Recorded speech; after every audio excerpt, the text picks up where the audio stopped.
Hi guys, it's Zach with Hurco North America, and today I'm going to show you how to calibrate your screen. The first thing you need to do is press that Hurco logo hard key on your control pad.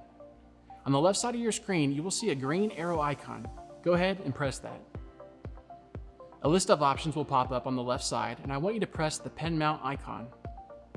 Once you've done that, select PENMOUNT 6000 USB, and then the Configure button. Press the Standard Calibration soft key. I want you to then follow the on-screen instructions. You'll need to press and hold the red squares indicated in each location.